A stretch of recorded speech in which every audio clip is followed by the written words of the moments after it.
It's Tuesday, everyone. Welcome to Tuesday. What's new?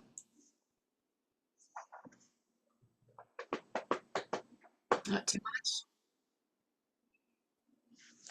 What time is it for you guys where you are? It is 11 o'clock for me. What time is it at your house? 8 o'clock. 8 o'clock. Oh, that's early, Gabby. Thank you for getting up so early. 8 o'clock for Drake and for Lou. Yeah.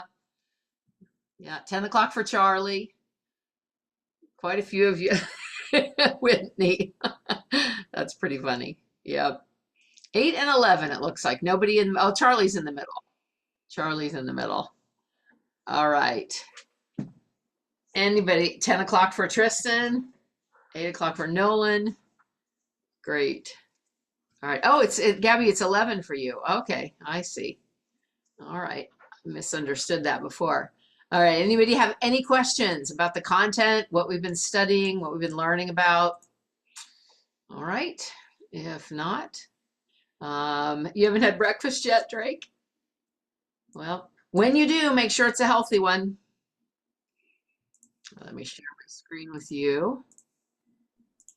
And okay, we are going to do a case study today where we try to figure out, we're going to try to figure out the cause of a problem, and then we're going to see what we can suggest to fix it.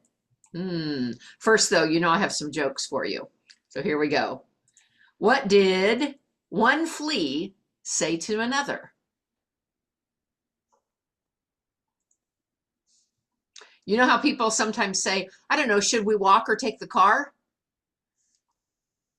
One flea says to another, should we walk or take the dog? All right, what was the spider doing on the computer? But if you think about it, you can figure this one out. What was the spider doing on the computer? Yeah, well, searching the web. Surfing is fine too. Yep, searching the web. All right, what do you call a bee that can't make up its mind? A maybe. And what is a caterpillar scared of? Very indecisive bee, yeah. Caterpillar is scared of dogapillars. That's a little picture from Alice in Wonderland, which is one of my favorite cartoons. Oh my gosh, I love Alice in Wonderland. It's so Yeah. good. Yep, I agree. I agree. All right. How do bees brush their hair? Once again, I bet you can think of this one. With a honeycomb. With a honeycomb. Yeah.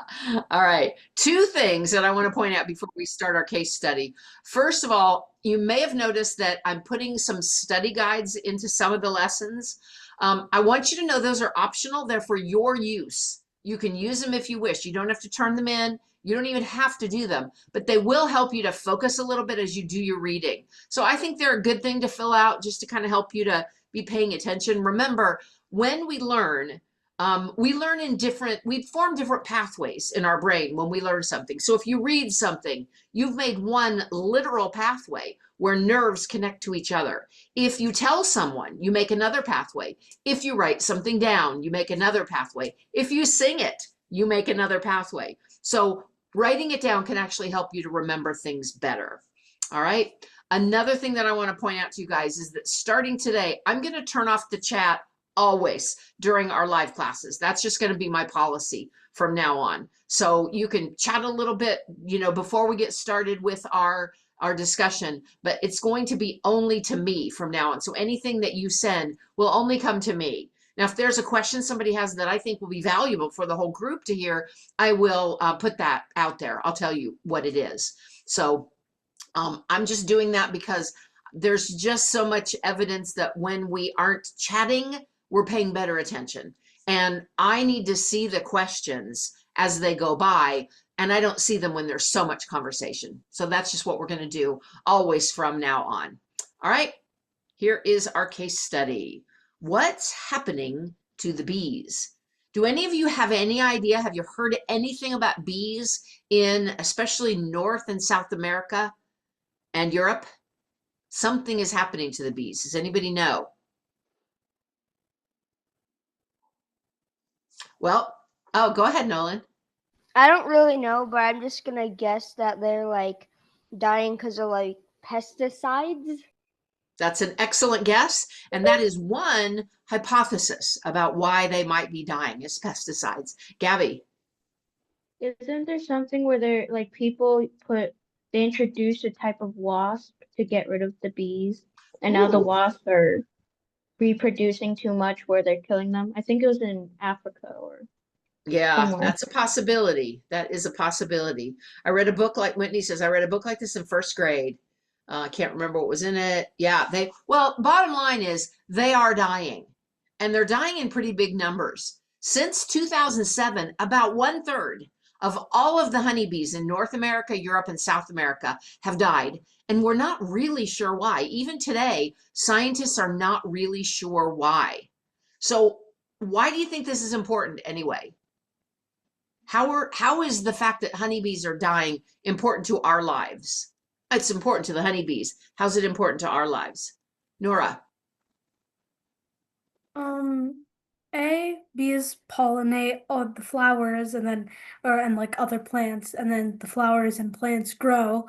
Then, animals eat those plants, and then we eat the animals and those plants, and so we can only really live if the bees pollinate things. Yeah, yeah. And also we eat their honey, so it'd be sad if we didn't have any more honey. It would be sad. I like honey. It would be very sad. My tea would be boring without honey in it. Yeah. So bees pollinate just about 1/3 of everything that we grow, right? So if the bees disappear, our fruits and vegetables and nuts are going to go with them. Well, then so will the meat population, the animals that we get meat from, because they won't have anything to eat either.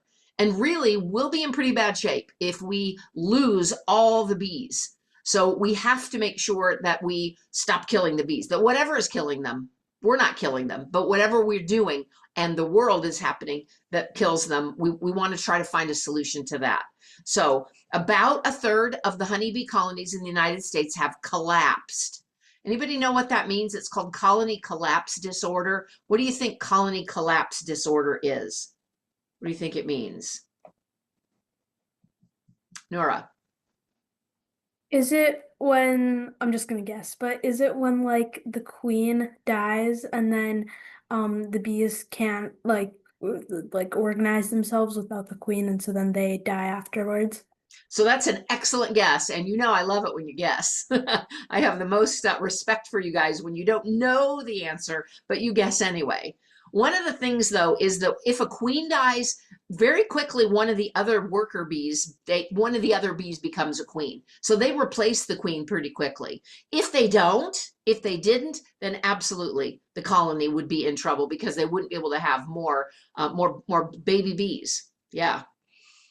So Gabby, I saw you doing this, like getting smaller. That's basically what colony collapse disorder is the colonies are getting smaller. Whole colonies are dying out. So there have been some things that have changed that have led to this colony collapse disorder, this loss of not just individual bees, but whole colonies of bees are gone. Now, before we talk about the things that we think might be causing them, we have to remember that we have to remember there's a difference between a correlation and a causation, right? A correlation would be where two things happen at the same time. Like a silly example is 99.9% of criminals have eaten bread within 24 hours of committing their crime. Does that mean that bread causes you to commit crime? No, that's a correlation. They just both happen at the same time. One doesn't cause the other. But if you're walking through the kitchen and you have a glass in your hand and you drop the glass and it breaks, did your dropping the glass cause it to break? Yes, that's a causation. So we have to remember that just because we've got some correlations here, just because some things happened at the same time as the colony collapse happened, doesn't necessarily mean it caused it. And lots of people have argued since the 1970s about what's happening to the bees and what the cause is. So we're not going to get the definitive answer here today. We're just going to explore some options today.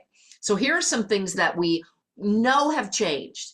that we can focus on in our case study today. First of all, there has been a steady increase in the amount of high fructose corn syrup consumed by honeybees. High fructose corn syrup, I thought they ate nectar. Well, we'll learn. They do actually eat high fructose corn syrup. There has been an increase in the use of pesticides, and varroa mites, little tiny, tiny bugs, harm bees. So let's talk about all three of those right now. First, let's talk about pesticides, because, you know, as Nolan pointed out, a lot of people think that it is pesticide use that might be a thing here, because really, what do pesticides do? They kill pests. They kill pests, including insects. That's what they're there to do. So some people think that because we're using more and more pesticides in our farming now, that's causing the trouble with the bees. Now, one of the problems is the chemical that is used in most pesticides kills bees, but it doesn't kill them immediately. It kills them slowly over time. And one of the things that it does, besides just kill them, is it harms their ability to reproduce. So this is especially harmful to the queens.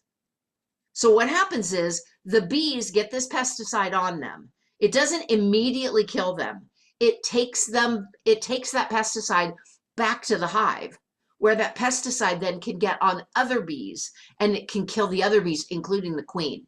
Now, with the queen not able to reproduce, our whole colony is going to have lower reproductive rates, lower rates of having new baby bees. So do you think when they spray that chemical on the crops there, it stays on the crops? What do you think? You think it stays right on the crops? What do you think happens? Let's put it this way. What do you think happens to that chemical on those crops when it rains? Wesley. Does it like get into the soil? It does. It does get into the soil. And once it's there, it can move in the water that's under the soil. So it can move to farms that are sometimes even miles away from where they sprayed that chemical. It can get into the water sources. So that chemical doesn't just stay on the farm, it travels. Now, one of the interesting effects of the pesticide use is that when these bees carried the pesticide back to the hive, they stopped kicking out the sick and dead insects, as they usually do. Okay, so usually if a bee in a hive gets a disease, if it gets sick, the other ones will pick it up and throw it out. That sounds mean to us, but why do you think they would do that? Lou? So they don't want it like spreading diseases to the other bees? Yeah, exactly.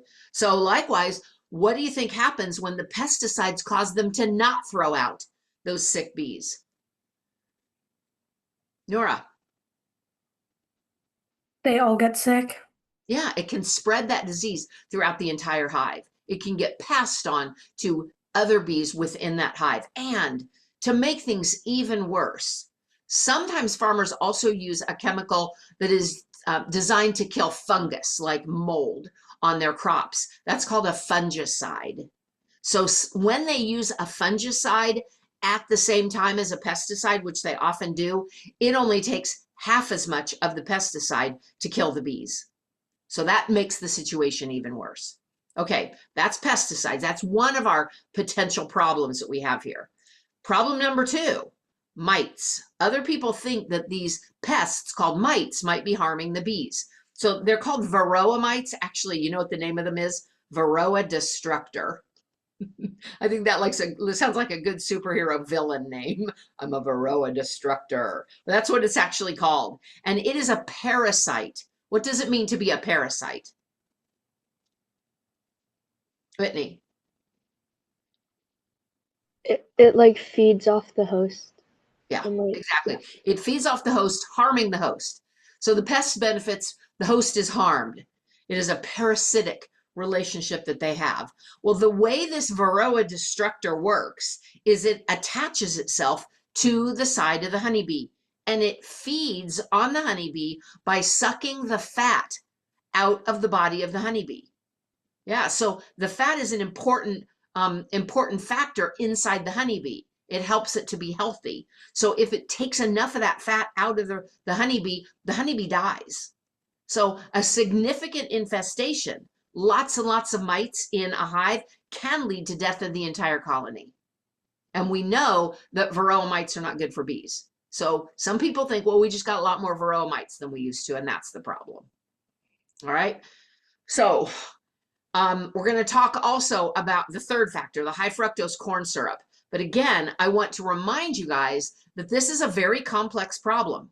It's got multiple factors, and we're going to talk about the ways that these things might be connected to each other.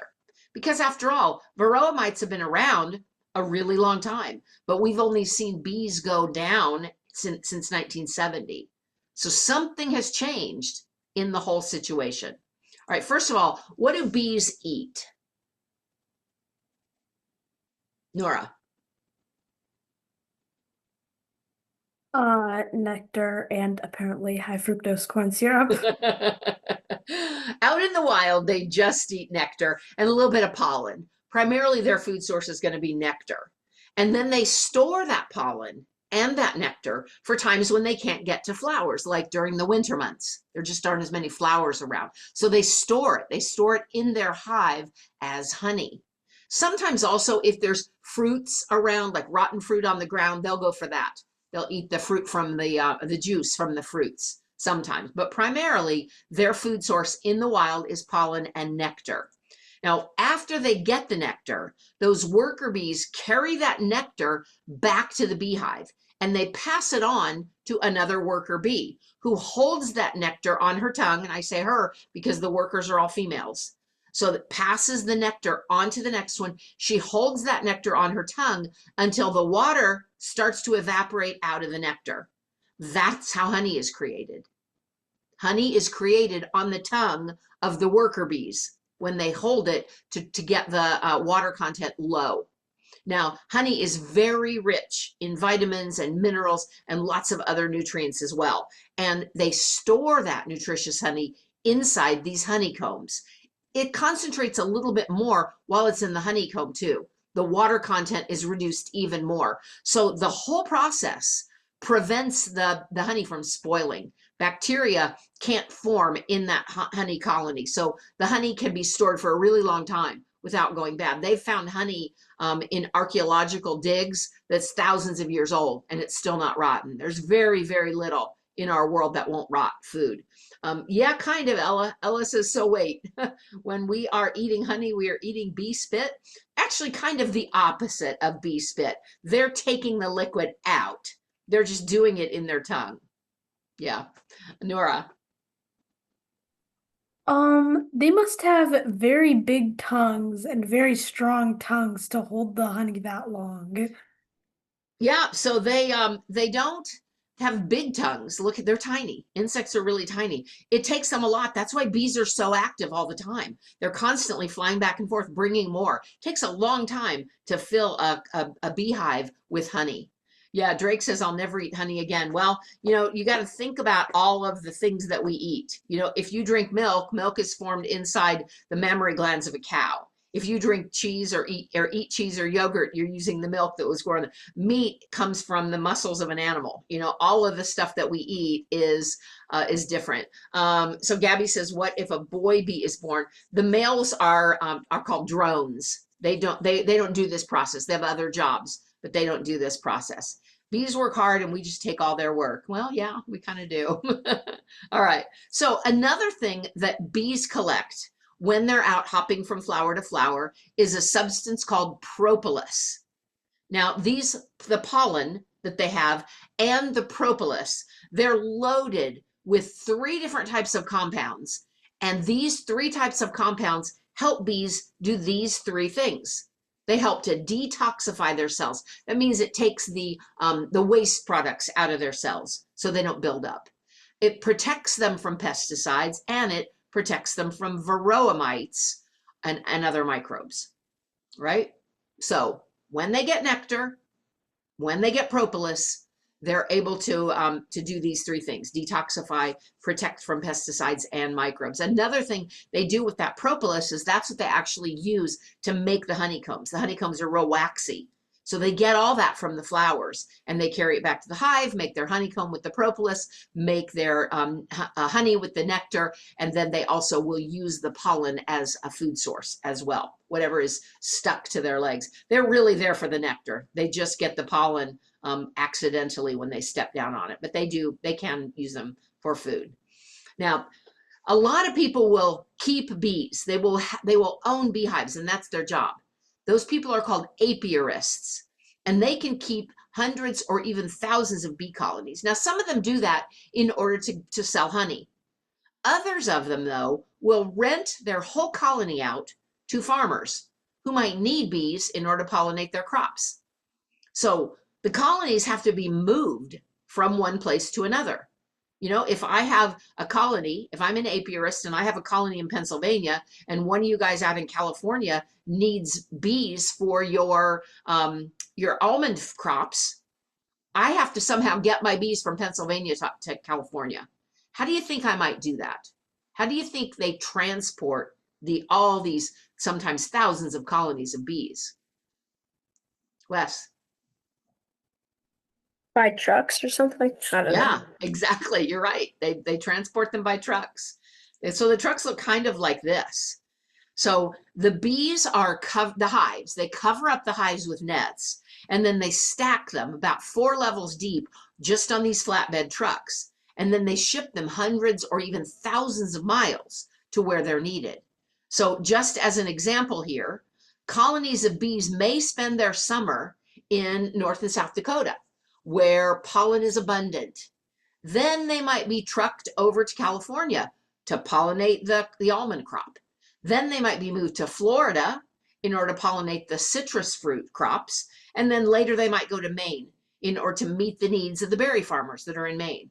So typically, one commercial colony, one bee colony that is owned by an apiarist travels on average about 5,000 miles a year. So they crisscross our country a few times. So they're on their trucks. Owen. What would happen if that truck crashed? All the bees would get out.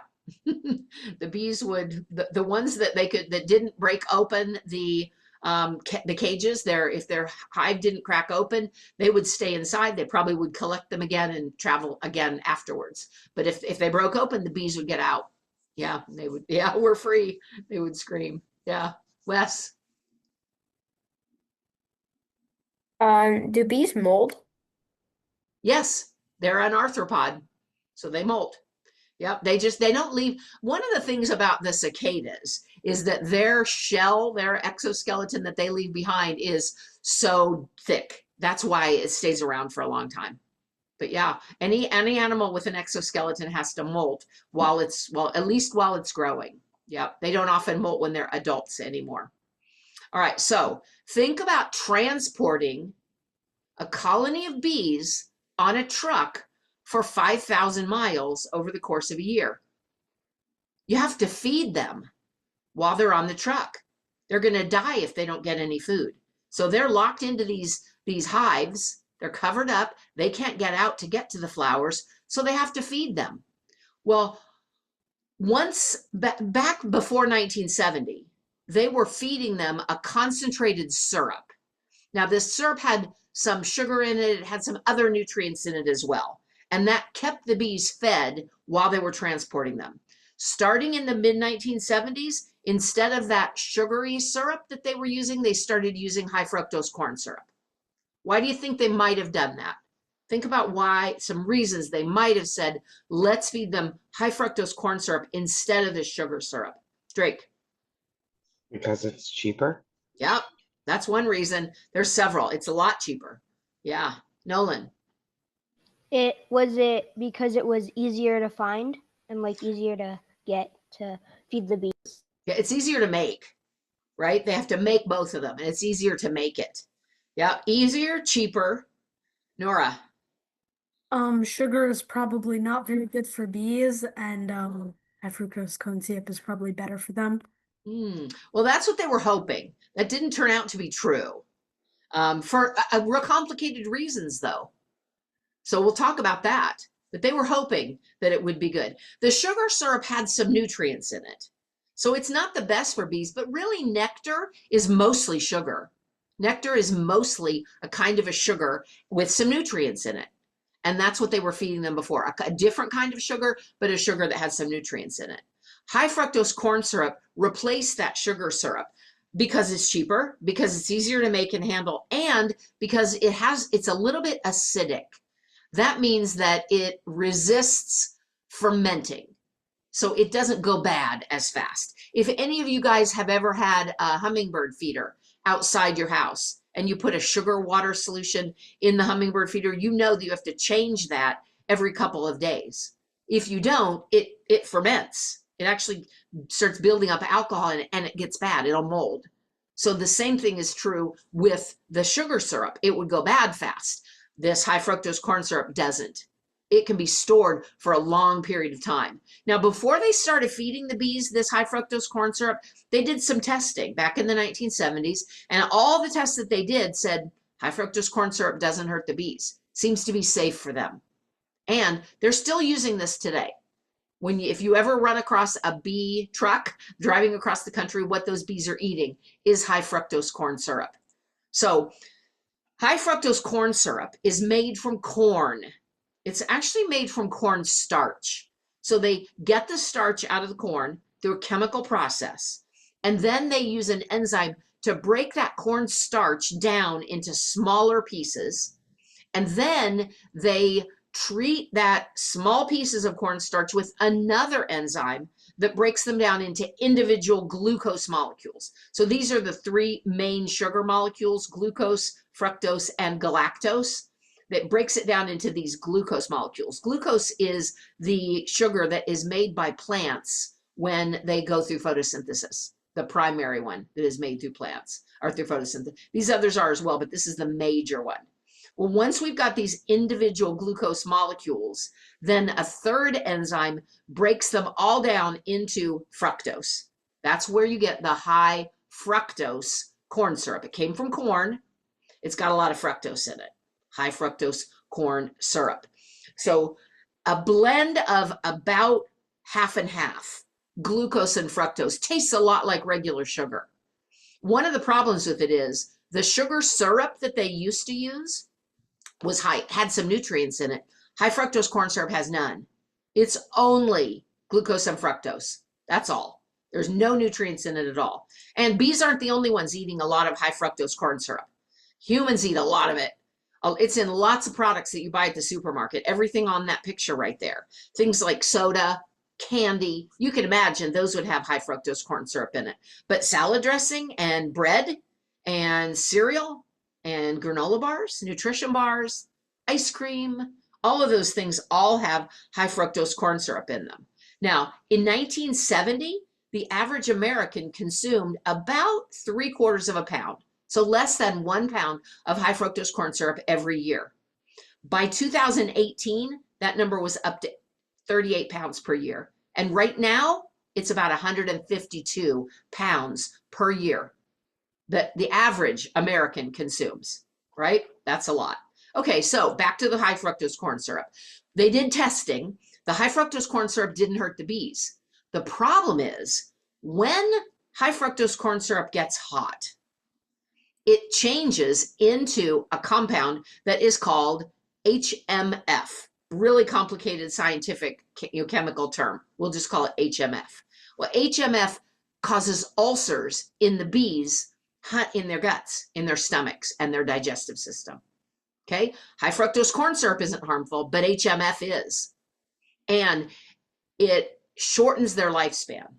So it makes them live a lot less amount of days. Normally, a honeybee will live for somewhere around 30 to 50 days. It cuts that down to about 25 days, right? So really shortens their life and gives them ulcers in their gut. Well, okay, so how do you think that high fructose corn syrup is getting hot? It's safe when it's not hot. Once it's been heated, it makes HMF. Why does this matter? Whitney? I think it happens because like if they're being transported in a truck, then like vehicles get really hot. So through the sun, it's gonna get heated up. Right, right. So remember that picture that I showed you about how they're transported. Let me pull that one back up here. Yeah, what do you think happens to all those when the sun's shining on them? You guys know what it feels like to get into a hot car? Yeah, well, if it's like that the whole time that they're moving, it definitely is going to heat up that high fructose corn syrup enough to turn it into HMF. And this HFCS, that's high fructose corn syrup 55, that is the form of high fructose corn syrup that they use. All right, so we've got all the factors now. Let's review the important things that are in this case study. First of all, mites damage bees. Those varroa mites do harm to the bees. We know that that HMF from the heated up high fructose corn syrup damages the bees. We know that pesticides damage the bees and that fungicides make the pesticide damage even worse.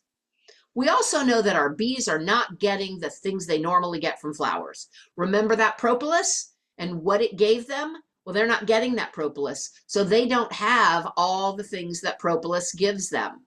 They don't have the ability to detoxify their cells, the protection from pesticides, the protection from the microbes. All right, so those are some things that we know are important factors in our case.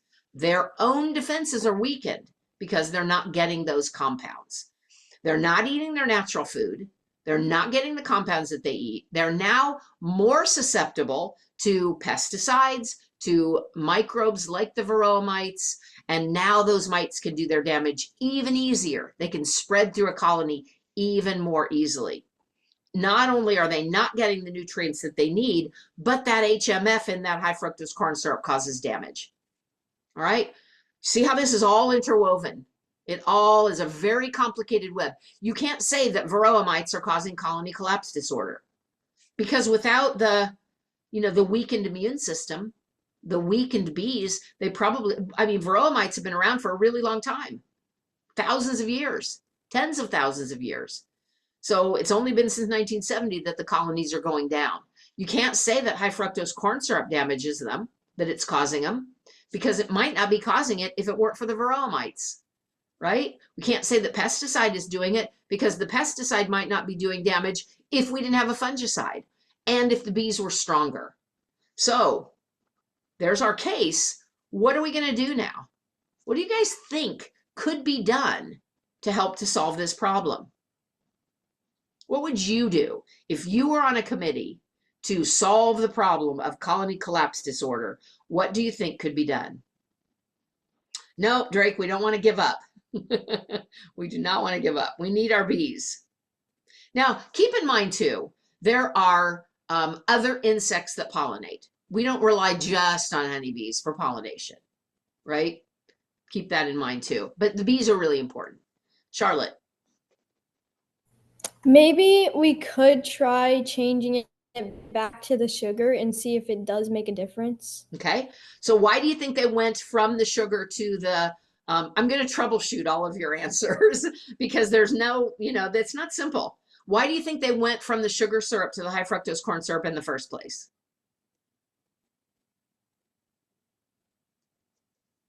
Wes? Money, and also it would just go bad. Yeah, they did it because it's cheaper, it's easier to manage, and it's higher in acid. The corn syrup is higher in acid, so it doesn't go bad as fast. Yeah, so we could go back to that, but it would mean that everything that's pollinated by bees would cost more to produce. So all of your food prices would go up. You guys ever hear your parents talking about the increase in the cost of food? Do you think they like that? No, you have a certain amount of money to spend on everything in your life. If you start having to spend more on food, you don't have as much for everything else. So people don't want their food costs to go up. So that could solve the problem. That could be, probably would solve the problem because that was at least part of the issue. Now, part of the issue too is that we're using a lot more pesticides and fungicides now than we did in the 1970s. So might not completely solve the problem, but people don't really want to do that because it would increase the cost of food a lot. What else? What else do you think could be done? Wes. They could do a test, like if there are any other foods that they could use. Yeah, and you know what? They're doing that. Scientists are always trying to find solutions to these problems. I always like to say that one thing humans are really good at is finding solutions to problems. First of all, we have to accept the fact that they're problems. You know, we have to know what the problem is in order to be able to find the solution. So they're looking for other food sources, things that would be just as inexpensive, just as shelf stable, and just as easy to produce, but wouldn't harm the bees. So far, they haven't come up with anything. Yep. What else? Wes. Wait, couldn't the farmers just use a different bug than bees so we wouldn't even have to feed them? Couldn't he use what? Like, couldn't the farmers use a different type of bug instead of bees so we wouldn't have to feed the bees? Well, one possibility is he could use his own bees. I think that could be a solution. Instead of transporting bees all across the country, some farmers have their own beehives. And the bees in their own hive will pollinate their fields. That's a possibility. There are some problems with that as well, though. One of the problems is now you don't have to just be a farmer, you also have to be an apiarist. You have to be an expert not just at your blueberries that you're growing, you have to also be an expert with caring for bees. So, you know, that's going to, or you hire somebody to care for your bees. That's going to also increase the price of things. Yeah, good. Nora. We could like take beehives and like put them like around the country and then just let bees come naturally to all of the farms and stuff. And that would work so much better. Yeah, it would. The problem with that, and I love all these, I'm not trying to shoot down all your ideas because they're all great ideas. They're all ideas that we're working on. Scientists are working on trying to do. One of the problems with that is that you don't just set up a beehive and then leave it alone. Beehives have to be cared for. So it's not just like planting a tree and then you can leave and the tree will take care of itself. Bees are living creatures. They're living animals and they have to be monitored. They have to be maintained. It's not easy to take care of bees. So that would be a good idea if there were enough apiarists, enough beekeepers to be able to keep the colonies healthy. And think about this. Do you want a beehive in your backyard? If you live in the city and you've got people all around you, children running through your yard all the time, yeah, you got to be careful that where you put the bees. Yep, I saw another hand. Who had their hand up? All right, Whitney says here, you could provide ample ventilation to prevent a lot of heat from collecting. Yeah, that's a possibility too. We could have refrigerated trucks that we put our bees in so they were kept cool, temperature controlled environments. Well, you know, again, the problem with that is that increases the cost. If we now start having to pay to cool these bees as they're being transported across the country, the truck drivers have to pass, and the apiarists have to pass that cost on to the farmer. Right? Put ice, you could use ice. Yeah, once again, these are all good possibilities. Probably the solution is going to be some combination of all of this. We're going to have to really address all of these issues. Not a lot we can do about the varroa mites because they're there. They've always been there. They're always killing some amount of bees in a hive.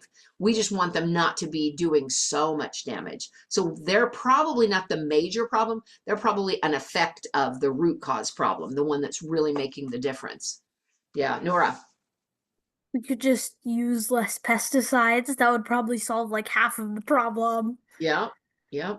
We use a lot of pesticides in the United States. And part of the reason that we use them is because when you buy apples at the grocery store, you probably don't want worms in your apples. You probably don't want to buy blueberries that have been eaten halfway by the pests that are on the blueberry farm, right? You don't want to find insects in and on your food. So, and it would cost a lot less if farmers found, there are different ways. Organic farmers find different ways. They bring in some of those biological controls like the ladybugs to eat some of the pests. But not every insect eats every pest, where one pesticide is going to kill all of them or almost all of them. So it would cost more. It would be a lot more work for the farmers, and they would have to pass their cost on to the consumer. Once again, we're looking at higher food prices. Nobody likes that. Wes. You know how there's a way to like make plants immune to some pesticides? Why couldn't we try to do that to bees? Yeah, that's an excellent point, and we are trying to do that. We're trying to do that with, that's what's called genetic modification. So what they do, we'll learn about this in the second semester when we're learning about, I don't think there's any, no, it's second semester where we start talking about the genetics, how you get your genes and what the genes do. Well, there's a way that they can actually take your DNA or an organism's DNA, and they can, let me show you on this little model that I have right here. So this is a model of the molecule, DNA, the molecule that gives you all of your characteristics. So what they can do is they can open up the DNA and take out one of these little pieces and put in another one. So they can take out one that doesn't do anything and put in another one that makes a crop resistant to a pest. Then they put that back into the crop and the whole crop will then be resistant to the pest. They can do the same thing with the bees so that they are resistant to the varroa mites. They're working on that. It's not an easy process to do though. And again, it's real expensive and it takes a really long time to do. But these are all great ideas and they really are all things that scientists are working on. I know it does make it sound really simple. It's not. It's not simple at all. We'll learn why it's not really simple when we get there. Yeah, it seems like just a matter of, building a Lego structure in a different way. But there's more to it than that. One thing is once DNA changes, the cells often recognize that change and go, yeah, you're not normal anymore. We're going to just kill you. So the immune system will come along and destroy any cell that has mutated DNA in it. That's what we call mutation, is that base change inside there. Yeah. All right. One more question before we move off of this case study. What do you think you guys can do? What do you think you can do in your life to help the bees? You can't obviously change the, high fructose corn syrup that they're feeding them, but what do you think you can do? Lou? Maybe plant more flowers or Yeah. plants that bees like. Yep. We can all make a bee and butterfly garden, even if it's just a pot on your balcony or your deck or outside your back door. Even if it's just something, if there's a flower, bees are going to find it. They're very good at identifying that. So we could all have a little garden. You can make, some cities have what are called pocket parks. You guys heard of that before? A pocket park is just a small area where, maybe there's an area that has been overgrown and abandoned. Well, people in the neighborhood will take that area and turn it into a little tiny park that has some grass in it for people to sit and enjoy the outside, but also some plants and flowering plants and trees, things that are going to attract insects. Yeah, Nora.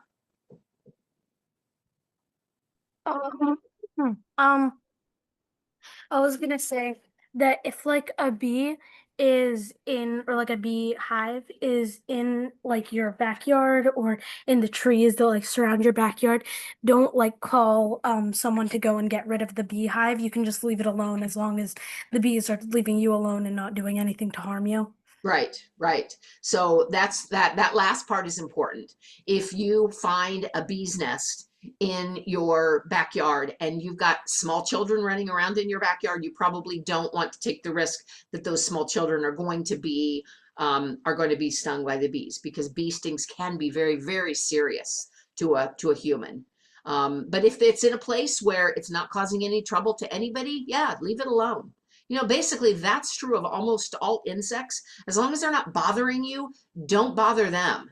Don't just sit around outside trying to kill all the insects that you see.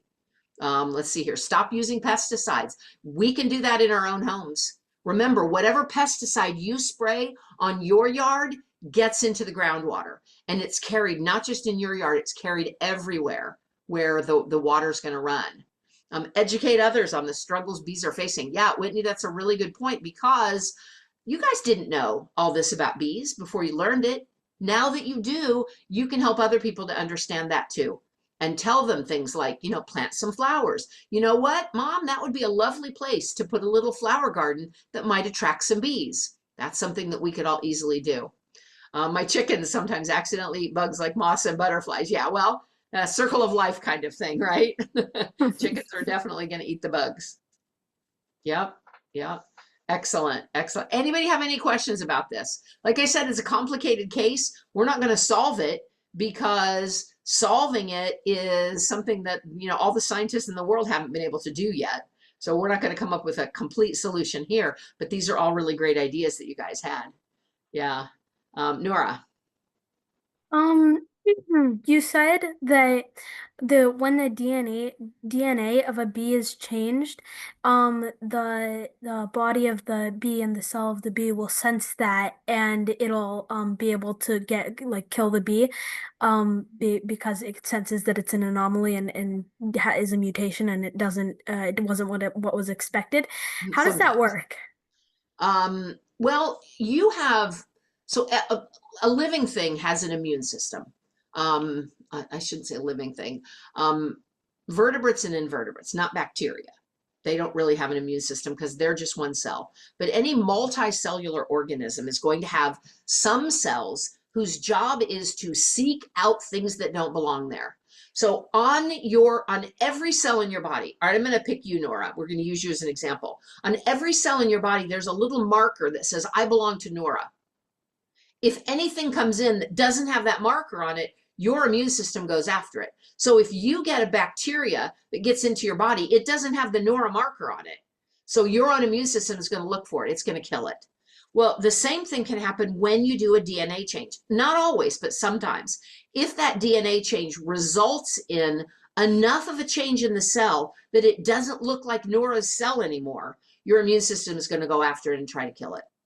Yeah, excellent question. The immune system is so complex that when I was in graduate school, we had a 6-month course just learning about the immune system, right? Really, really complex. We'll learn it on a little simpler level as when we get to human biology later in the year, but it's really cool. Yeah, yeah. All right. Gabby says, is killing cockroaches bad? Well, once again, if they're not bothering you, if they're outside and they're not bothering you, I wouldn't suggest going around trying to kill insects that are just minding their own business. If they come into your home, they can carry diseases and they can do a lot of damage to things inside your home. So my rule is spiders are great as long as they're outside. If I see a spider crawling up the wall, I'm going to try to catch it and release it outside. If I can't catch it and release it, I'm going to kill it because I don't want spider webs all over my house, or I don't want a spider to bite me, right? So leave them alone when they're on the outside and not hurting anybody. Do what you need to do in order to keep your family safe on the inside. Yeah. I actually can't believe that some things exist. I mean, giraffes are crazy. Animals that defy gravity like birds. Yeah, it is pretty cool. The animal kingdom is really fascinating. I agree, Whitney. Sometimes in Saudi Arabia, cockroaches are everywhere and we just kill them. Yeah, I mean, they're a problem. And you're right. Nolan says they're practically indestructible. It won't matter if you kill them or not. They will be the next supreme species. Well, I disagree with that. But they certainly have made it through a lot of changes in the world. So they are pretty tough. Practically indestructible. Yeah, practically. All right. Any questions? Any other comments? All right, real quickly here, I want to go through some ways in which insects are not just pests. Insects do a lot of really wonderful things for us. They help us in a lot of ways. One of the ways that we talked about is pollination, and that's a really major one. So this bee here, look at all the pollen all over its body. It's getting dusted with this yellow pollen as it's drinking the nectar from the flower. Now, the bee will then move to the next flower and it will deposit some of the pollen will just fall off of the bee onto the next flower. And then that pollen will grow down in, and that's what causes seeds to grow. We'll talk about that when we learn about plants. We can't learn everything all at the same time, right? So everything has to be, we'll talk about that later, but we'll talk about pollination at length. But that's one important thing that insects do for us. And of course, we have our honey. We don't all like honey, but a lot of us do. So collecting honey to eat and getting wax for candles and other products is something people have been doing for a long time, but it became a lot easier when we started keeping bees. We started becoming apiarists. So first of all, this really happened when people would make hives out of mud and clay. And then in the Middle Ages, they started keeping them in woven baskets. So today they're mostly kept in wooden boxes. Another thing we get from insects is silk. So the lesson that was in there was a video in the lesson that was due yesterday that talked about silk. Humans first started spinning silk from the cocoons of the silkworm more than 4,000 years ago. We've been using that for a long, long time. Now, do any of you guys ever eat anything that is colored red? Anything like this stuff?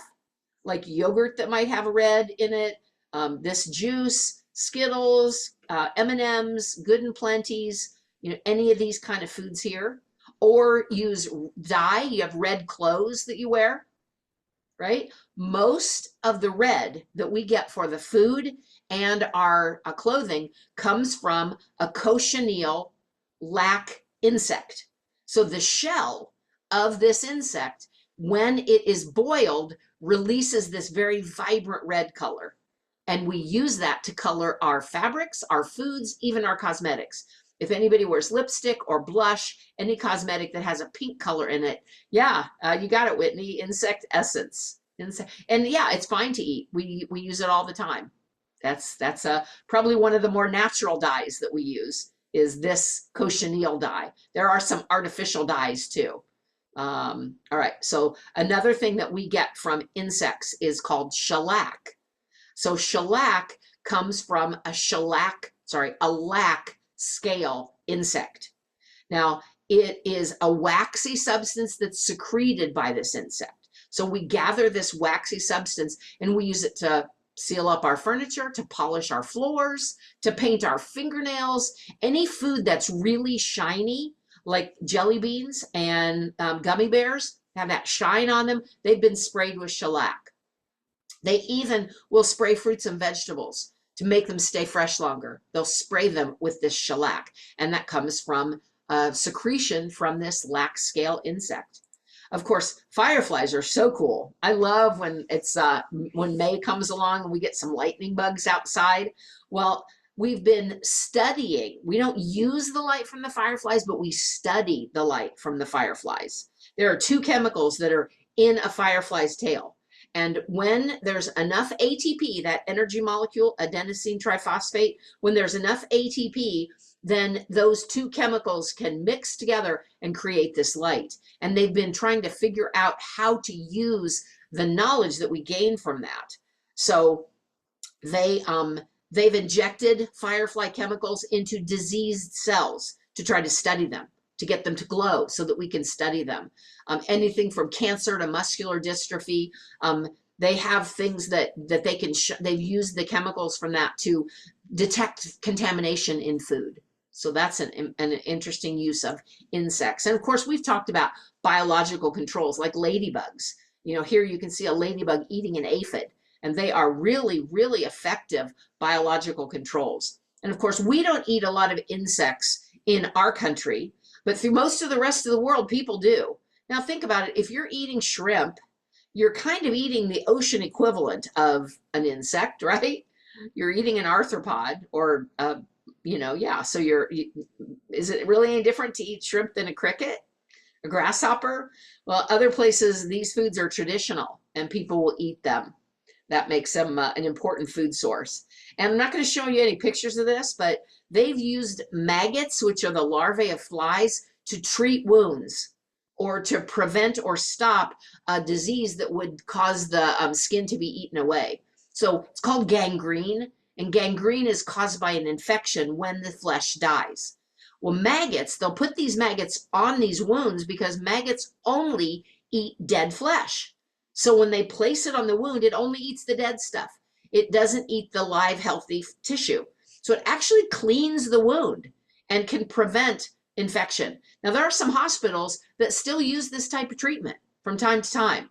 You wouldn't feel anything. Gabby says, how does it feel? You wouldn't feel anything because it's just eating dead tissue. It's not taking bites out of live tissue.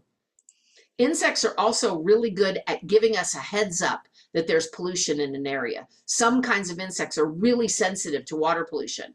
So scientists can recognize polluted water if they see that these insects are dying in larger amounts. And then the final one, of course, are all the areas of art that we use insects for. Butterflies are one of the most appealing creatures in nature, right? We all really like looking at the colors and patterns of butterflies. And insects have been used really throughout all of history by different cultures for jewelry, for trading, for decorations and for decorating their bodies as well in ceremonial use. So we've gotten a lot of beauty from the insect world as well. So don't just think of insects as pests. They're really important to our world in a lot of different ways. And with that, it is time to go. Anybody have any questions? Thanks for helping solve come up with solutions to the problem. We're not going to solve it, but we can come up with solutions. Nora. I don't have a question, but today I think was my favorite class so far. Good. I really liked learning about bees. Yeah, bees are pretty cool. They are pretty cool. You got to be careful about them this time of year because they know that their lifespan is coming to an end. They're going to be dying, so they tend to sting a little bit more often in the fall, especially places where it's going to get cold. But they're awesome. We leave them alone. They leave us alone. We'll see, Wes. We'll see. Yeah. I You're didn't know welcome, they Lou. stung more often. You what? I didn't know they stung more often in like the fall. Often, not always, not all species, but some of them do. People who scoops up bees when they drown in the pool. Yeah, that's a good idea. Scooping up the bees, Whitney. I do the same thing. Like you get a little water and then throw them out like that. All right, Gabby. Can bees be poisonous? So poison and venom, we'll talk about that later in the year. Poison is something you have to eat. Venom is something that is injected in. So like if a snake bites you, that's venom. If you eat a pufferfish, that's poison because they have something in there. You have to consume it. So not too many people consume bees. I'm not aware of any bees that would be poisonous. Well, they are gonna put something in you. You know, when a bee, especially a honeybee, when a honeybee stings you, it has a barbed stinger on the outside of it like this. So that stinger sticks into your skin. It does inject a little bit of venom. That's why you swell up a little bit. Now it's not going to be venomous like something like a scorpion. That's venom too. And that's going to go through your body and kill you. Enough bee sting, if you get into a bee's nest and you get 40 or 50 bee stings, that would be enough venom to stop your heart. Yeah, so that's why we don't want to go up to a beehive if you're not protected. But also that hooked barb sticks in you, and when the bee flies away, it tears its abdomen open. That's why bees can only sting once. Now, there are some varieties that don't, they have a straight stinger, so they can sting more than once. But a honeybee, it has a hooked stinger and it rips its body open, so the bee then goes off and dies because it can't live like that. It's done enough damage. But they're willing to take that, to sacrifice themselves because they know that that's painful enough that it's not, that whatever they're stinging is going to leave and not do harm to the whole nest, the whole colony. Yeah, great question. All right, you guys, this was a terrific class. Thanks for your participation, and I will see you next week. Bye, everybody. Bye. Have a good week. Bye.